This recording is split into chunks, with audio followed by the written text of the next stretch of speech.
अस्सलाम वालेकुम Pakistan, this is मलिया Hashmi, you watching my Facebook page and YouTube channel. नाजरीन, पेमरा का former prime minister Imran Khan पर पाबंदी आयद करना कि उनकी कोई भी तकरीर, कोई भी टेलीविजन पाकिस्तान में लाइव नशर नहीं कर सकता, ये उल्टा बैकफायर कर गया।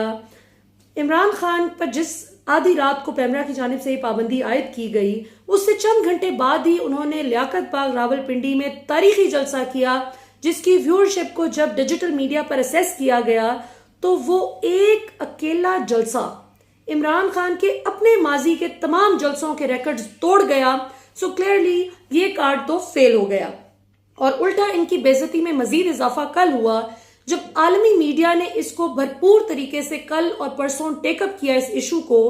कि इमरान खान जैसे बंदे पर आप दहशत गर्दी का मुकदमा बना रहे हैं क्योंकि उसने अदालत की एक जजमेंट पर एतराज किया है।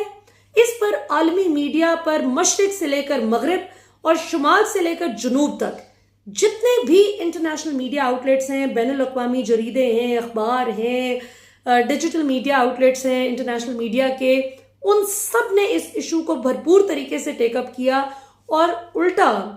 न सिर्फ ये बात कि दहशतगर्दी का मुकदमा बल्कि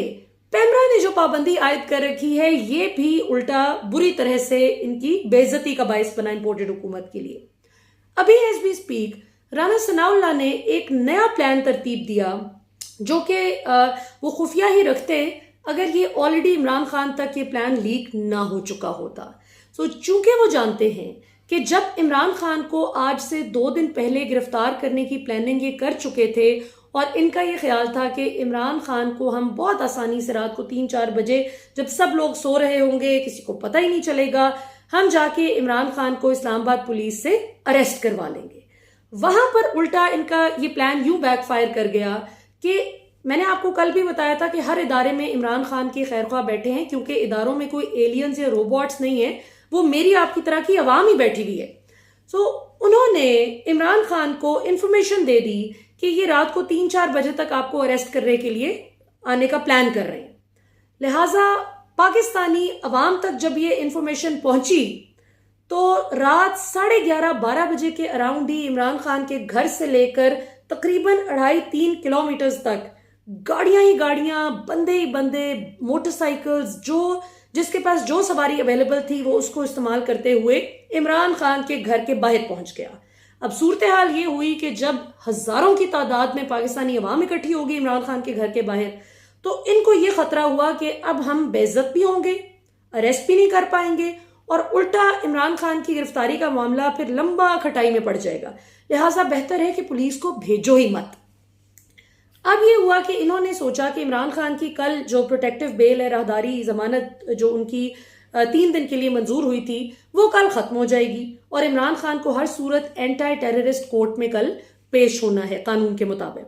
अब ये बहैसियत पाकिस्तानी मुझे तो कहते हुए भी शर्म आती है कि इमरान खान जैसा बंदा जो कतर में, सऊदिया में, कौन कौन से मुल्क में इन्होंने जो बेचारे हमारे ओवरसीज पाकिस्तानी जो कैद थे कितनी जेलों में, जो खासतौर पर गरीब घरों के बच्चे कैद थे,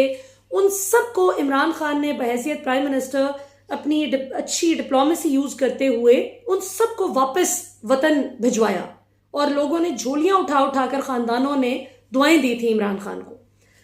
उस इमरान खान को जिसने अक़वाम मुत्तहिदा में किस तरह से पाकिस्तान का मुकदमा लड़ा, किस तरह से कश्मीर का मुकदमा लड़ा, किस तरह से नबी सल्लल्लाहु अलैहि वसल्लम की नामूस और हुर्मत की हिफाजत के लिए इस पावरफुल तरीके से मुकदमा लड़ा माशाल्लाह कि 15 मार्च यूनाइटेड नेशंस मजबूर हो गया है उस दिन को मुकर्रर करने के लिए इस साल से लेकर आइंदा हमेशा के लिए इंशाल्लाह कि हुर्मत रसूल सल्लल्लाहु अलैहि वसल्लम के लिए और इस्लामोफोबिया के अगेंस्ट, इस्लामोफोबिया का मुकाबला करने के लिए वो एक दिन मुकर्रर कर लिया गया है। और जाहिर है हमारे नबी करीम सल्लल्लाहु अलैहि वसल्लम को ही दुश्मन सबसे ज्यादा उनकी हुर्मत पर अटैक करता है। तो ये जाहिर है कि पाकिस्तान के लिए बहुत बड़ी अचीवमेंट, आलम इस्लाम के लिए बड़ी अचीवमेंट माशाल्लाह। उस इमरान खान को जिसने हरे पासपोर्ट की वाकई में इज्जत बहाल करवाई, वो इमरान खान जो बेघरों को, बेसहारा लोगों को लंगर खाने, एहसास प्रोग्राम के तहत कोई भूखा ना सोए, क्या क्या कुछ वो प्रोवाइड कर रहा था जो स्टेट का काम है करना। पहली दफा कोई वजीर आजम आकर इंसान के बच्चों की तरह काम कर रहा था उस इमरान खान को अरेस्ट करने का प्लान बना लिया है जी राना सनाउल्लाह ने, कि कल जब वो अदालत में पेश होंगे एंटी टेररिस्ट कोर्ट में, तो वहां से समाअत मुकम्मल होते ही पुलिस उनको जेरे हिरासत ले ले। अब चूंकि इमरान खान तक ये इन्फॉर्मेशन पहुंच गई, लिहाजा राना सनाउल्लाह ने सोचा कि उस दिन की तरह बेइज्जत होने से बेहतर है कि अवाम आ जाए और अवाम कहे कि देखा हमने फिर तुम्हारा प्लान चौपट कर दिया, बेहतर है कि इसको जरा बेशर्मी से खुद अनाउंस कर देते हैं कि जी हम तो ये गिरफ्तारी जो है ये करने का प्लान बना चुके हैं। पिछली दफा अनाउंस नहीं किया था, अवाम ने सरप्राइज दिया था राना साहब को। इस दफा वो इसलिए अनाउंस कर रहे हैं कि फिर अवाम का जमे गफीर देखकर इनको बेइज्जत ना होना पड़े और ये कहें जी कि हम तो पहले ही अनाउंस कर चुके थे, ये तो कानून के मुताबिक है, वगैरह वगैरह। अब देखना यह है कि पाकिस्तानी अवाम कल की तारीख में कितने बहादुरी से, कितनी जवामर्दी से इस गैर आईनी और गैर कानूनी बेशर्मी का मुकाबला करती है। एक तो ये बात। अच्छा, दूसरा ये कि चूंकि इमरान खान पर जो मुकदमात हैं, तोशाखाना, प्रोहिबिटेड फंडिंग और अब दहशत गर्दी का जो किसी सूरत बनता ही नहीं है, तमाम कानूनी माहिरीन इस बात पर मुत्तफिक हैं कि बिल्कुल ही वो गलत है। सो अब देखना यह है कि ये किस तरह से how they decide to go about it. लेकिन इमरान खान का अरेस्ट तो किसी सूरत बनता नहीं है। असद उमर साहब पर जनाब FIR काट दी गई। कल PTI के 11 रहनुमाओं पर FIRs काटी गई, उनमें मुराद सईद भी शामिल है, असद उमर भी शामिल है। चलो, मुराद सईद तो इधर साथ थे, कंटेनर पर मौजूद थे जब वो पूरी रैली निकली 0 पॉइंट से लेकर F9 पार्क तक शहबाज गिल की रिहाई के लिए और उनके पर जो टॉर्चर हुआ उसके खिलाफ एहतजाज करने के लिए जब सब निकले। हम भी वहां सब मौजूद थे, हमने कवर किया, लोगों से गुफ्तगू की। सवाल ये पैदा होता है कि ये जो दफा 144 लगाई गई थी DC इस्लामाबाद की जानिब से, ये किस बुनियाद पे, किन ग्राउंड्स पर लगाई गई थी? जब आप इमरान खान को इन मुख्तलिफ हरबों से करेंगे, साहब असद उमर पे FIR काटी है कि जी आप भी इस्लामाबाद में थे, तो वो कहते हैं रिकॉर्ड पर मौजूद है, मैंने तो दाता साहब के बाहर तकरीर भी की थी जो लाइव गई थी, मैंने तो लाहौर में मैं मौजूद था, मैं तो इस्लामाबाद में था ही नहीं जहां पे दफा 144 लगी हुई थी। लाहौर में तो कोई दफा 144 नहीं थी, मेरे पे किस खुशी में आपने मुकदमा कर दिया? तो ये इस कदर बौखला चुके हैं।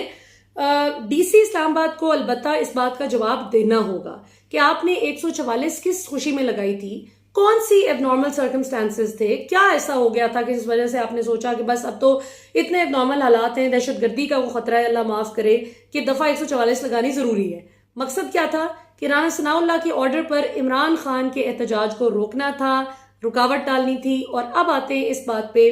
कि ये जो कहते हैं जी ज़ेबा चौधरी, कल मैंने आपको बड़ी तफसील से बताया था कि ज़ेबा चौधरी के उस फैसले को तो जज राजा फरुख ने अपनी अदालत, जब उनकी अदालत में ये मामला गया तो उन्होंने उसको एक्सेप्ट करने से इनकार कर दिया और उड़ा दिया उस फैसले को। उन्होंने कहा कि अभी किसी सूरत जिस्मानी रिमांड नहीं दिया जा सकता शहबाज गिल का, he is not feeling well, उनको पिम्स अस्पताल लेकर जाया जाए फौरी तौर पर।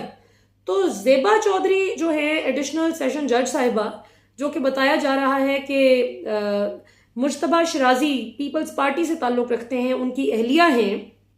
और उनकी एफिलिएशन है अगेंस्ट इमरान खान, उनकी पॉलिटिकल एफिलिएशन है, जिस पे कहा जा रहा है, एलेज किया जा रहा है कि गालिबन इस वजह से उन्होंने शहबाज गिल पर सारा टॉर्चर जो हुआ था उसको देखने के बावजूद कि उनकी हालत बहुत खराब है, उसी इस्लामाबाद पुलिस के हवाले दोबारा से करने का फैसला जारी कर दिया, बजाय इसके कि वो ये कहती कि इस्लामाबाद पुलिस से पहले पूछा जाए कि तशद्दुद क्यों किया गया है, इसकी तहकीक करवाई जाए। ये बात सिर्फ इतनी सी थी जो इमरान खान ने की। और दूसरा जाहिर उन्होंने कहा कि हम रेफरेंस दायर करेंगे, रेफरेंस दायर करना ही वो एक्शन होता है जो उन्होंने कहा था हम लेंगे।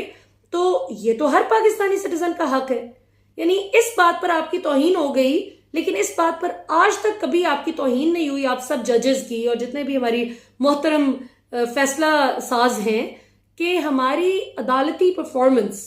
पाकिस्तान की जुडिशल परफॉर्मेंस जो है उसके एतबार से पाकिस्तान 134 में से 130वें नंबर पे आया है तमाम मुल्कों में से। यानी 134 मुल्कों की रैंकिंग की गई,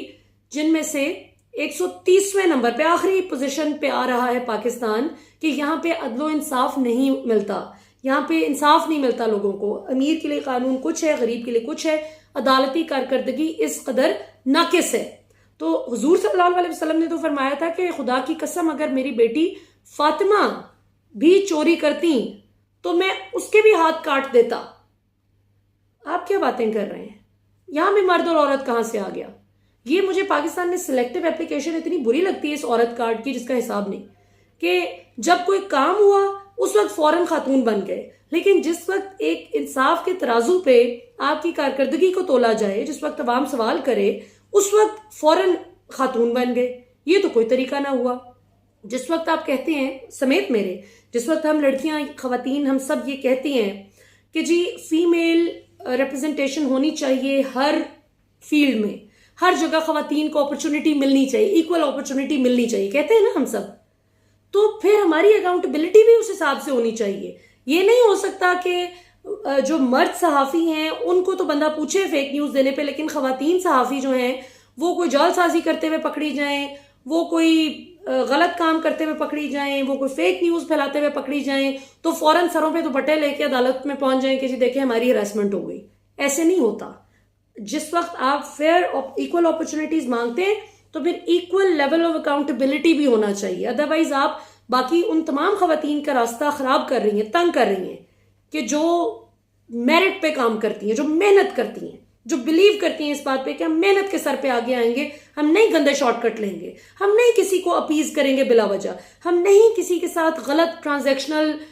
डील्स में जाएंगे, हम अपनी मेहनत करेंगे, अल्लाह पे तवक्कुल रख के चलेंगे। ऐसी खवातीन का रास्ता ये खवातीन तंग करती हैं, कोई भी हो, किसी भी फील्ड से ताल्लुक रखती हो, जो जिनकी जब अकाउंटेबिलिटी की जाए तो उस वक्त औरत कार्ड याद आ जाए। ये एक थोड़ी सी एक चीज है।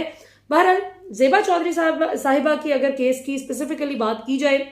तो उसमें मुझे नहीं समझ आती कि इमरान खान ने ऐसी कौन सी बात कर दी जो दहशत गर्दी का मुकदमा अपना रहे। डीजी, आईजी इस्लामाबाद, इनसे अगर पूछ लिया कि भाई आपने तशद्दुद क्यों करवाया, आपके खिलाफ एक्शन लिया जाएगा, आपसे सवाल किया जाएगा, तो क्यों ना करें, क्यों ना करें। किसी डीआईजी या आईजी की मर्जी के बगैर तो तशद्दुद नहीं हो सकता। नीचे वाला अमले की इतनी जरूरत तो नहीं है कि वो आपके हुक्म के बगैर ही करे, तो सवाल तो ज़ाहिर होगा। यानी यहाँ पर वो हिसाब है कि अपनी हरकत पे कोई शर्मिंदा नहीं है, लेकिन उस हरकत पे जो रिएक्शन आ रहा है, जो रद्द-ए-अमल आ रहा है अवाम का, उस पर मसला हो रहा है और उस पर उल्टा अवाम को ही दबोचने की कोशिश की जा रही है कि आप सवाल नहीं कर सकते, हम चाहे जो मर्जी करें। ये बना, या तो इसके नाम पे बनाना रिपब्लिक रख दें। अगर ये इस्लामी जमहूरिया पाकिस्तान है और आज जमहूरिया पाकिस्तान है, जमहूरियत का आप नाम इस्तेमाल कर रहे हैं, तो डेमोक्रेसी तो फिर लोगों के लिए होती है, लोगों के लिए पॉलिसीज बनती हैं, लोगों के सवालों के जवाब भी देने पड़ते हैं और लोगों की जरूरियात भी पूरी करना रियासत का फर्ज है। सैलाब ज़दगान बेचारे हमारे वो डूब के मर रहे हैं, उन पर कोई परवाह नहीं है बलूचिस्तान में क्या हो रहा है, सिंध में क्या हो रहा है, तौनसा में क्या हो रहा है, साउथ पंजाब में क्या हो रहा है। फिक्र है तो बस इस एक बात की, सारी रियासती मशीनरी, हुकूमती मशीनरी इस वक्त इस चीज में है कि इमरान खान को किसी तरह नॉकआउट करें, क्योंकि ये चोर जिनको पाकिस्तानी अवाम किसी सूरत भी एक्सेप्ट नहीं कर रही, किसी तरह अवाम को जबरदस्ती धमका कर, डरा कर, दबोच कर इनको एक्सेप्ट कराया जाए। तो ये जितनी भी हरकतें हो रही हैं, ये उल्टा और ज्यादा इमरान खान का स्टैचर बुलंद हो रहा है। आप याद करें, आज से 4-4.5 महीने पहले जिस वक्त ये रजीम चेंज ऑपरेशन हुआ, उस वक्त सारे का सारा international media, minus a few good countries and the very good media, otherwise जितना भी मीडिया, इंटरनेशनल मीडिया था बाकी का सारा 95 to 96% वो सारा इमरान खान की मुखालिफ था। मैं गई हुई हूँ, मैंने रिप्रेजेंट किया पाकिस्तान को कई शोज में, उनके सवाल ही ऐसे होते थे कि जैसे मुजरिम बनाया हुआ है हमें। तो मैंने इस तरह पाकिस्तान का मुकदमा लड़ा और इमरान खान का असल मौकफ बयान किया, तो वहां पे उनको भी थोड़ी सी, जब फैक्ट चेक हम करते थे तो उनको होता था कि अच्छा ये बातें हमें नहीं पता थी। आज वो मीडिया भी, अमेरिका का मीडिया भी इवन इमरान खान के खिलाफ ये जो जुल्म तशद्दुद करने की कोशिश की जा रही है कानूनी तौर पर, इस पर अमेरिका का मीडिया भी आवाज उठा रहा है। और शर्म से डूब मरो,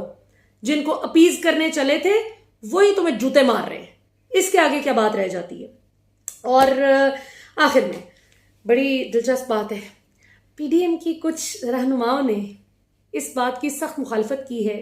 कि इमरान खान की गिरफ्तारी और इस किस्म के जो हथकंडे आप इस्तेमाल कर रहे हैं, इसका हम पे कल को बार नहीं आना चाहिए, कल को हम इसकी जिम्मेदारी कबूल नहीं करेंगे। ये जो कुछ आप कर रहे हैं, जिसके सर पे कर रहे हैं, जिसकी शय पे कर रहे हैं, कल अवाम होगी, आप होंगे और आपको शय देने वाला होगा। हम इसमें आपके साथ नहीं खड़े होंगे क्योंकि आप गलत कर रहे हैं। इमरान खान पहले हमारी करप्शन पे जान नहीं छोड़ता,